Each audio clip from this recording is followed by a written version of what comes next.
Halo, Assalamualaikum warahmatullahi wabarakatuh. Bagaimana kabar hari ini? Semoga dalam keadaan sehat ya. Oke, kali ini kita akan belajar bersama pada tema 2, subtema 3, pembelajaran 5. Tentunya pada kelas 5.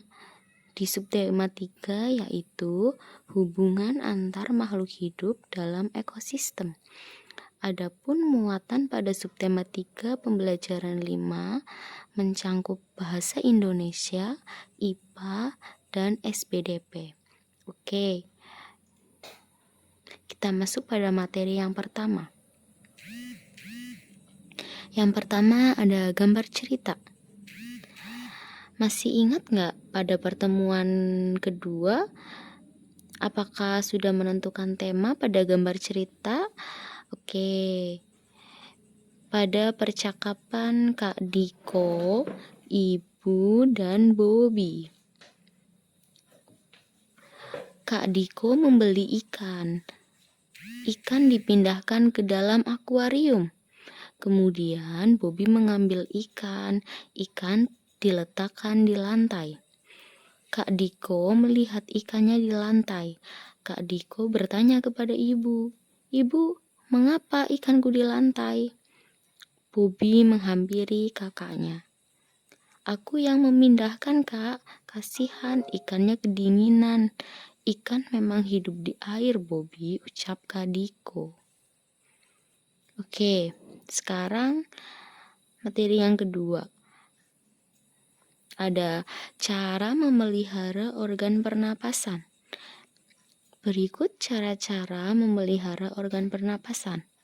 Yang pertama, menjaga kesehatan organ pernapasan. Yang kedua, menghindari zat-zat yang dapat merusak organ pernapasan.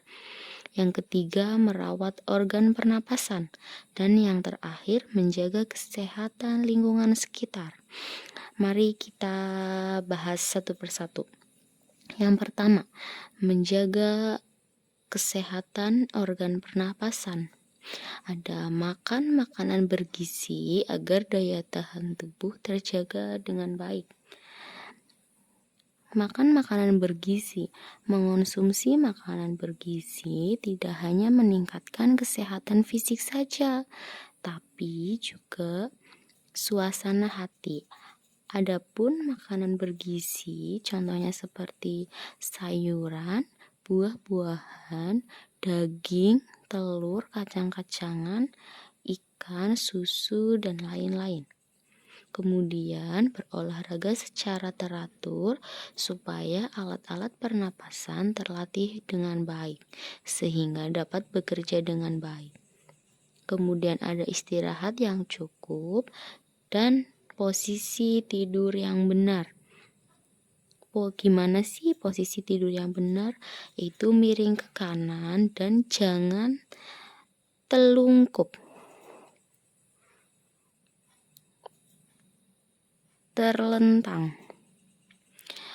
Kemudian yang kedua ada menghindari zat-zat yang dapat merusak organ pernapasan.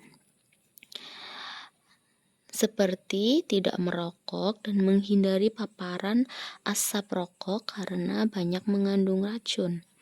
Kemudian menggunakan masker saat berada di lingkungan kotor. Menggunakan masker yang baik seperti ukurannya pas, menutupi hidung hingga mulut. Kemudian mengurangi konsumsi makanan dan minuman dingin karena jaringan paru-paru sensitif terhadap dingin. Kemudian menghindari makanan dan minuman mengandung banyak gula dan bahan kimia karena dapat merangsang lendir pada paru-paru sehingga kapasitas udara yang disimpan dalam paru-paru akan lebih sedikit. Yang ketiga ada merawat organ pernapasan.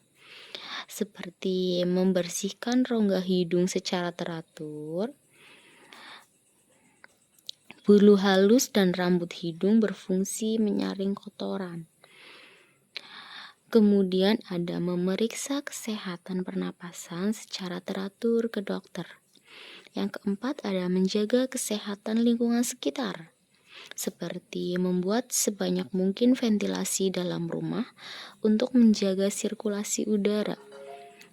Kemudian ada menjaga kebersihan lingkungan supaya tidak ada debu dan kotoran yang berterbangan yang akan ikut masuk ke dalam organ pernapasan saat kita menghirup napas. Kemudian membuat udara bersih di lingkungan sekitar rumah dengan menanam banyak tumbuhan hijau. Kemudian yang terakhir ada mencegah ruangan lembab karena virus dan bakteri mudah berkembang di ruangan dengan kelembaban tinggi. Oke, yang ketiga ada gambar cerita.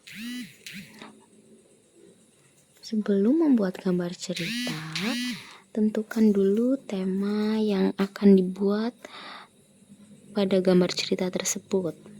Oke, tentukan tema pengalamanmu yang paling menarik sebagai tema untuk membuat gambar cerita. Kemudian, persiapkan bahan dan alat.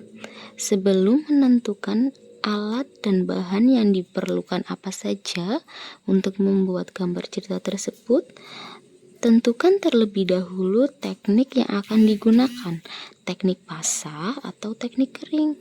Kemudian sesuaikan alat dan bahan sesuai teknik yang akan digunakan. Langkah selanjutnya adalah membuat sketsa. Sketsa baiknya dibuat lebih dari satu agar dapat memilih yang terbaik. Oke, cukup sekian penjelasan pada kali ini. Terima kasih. Assalamualaikum warahmatullahi wabarakatuh.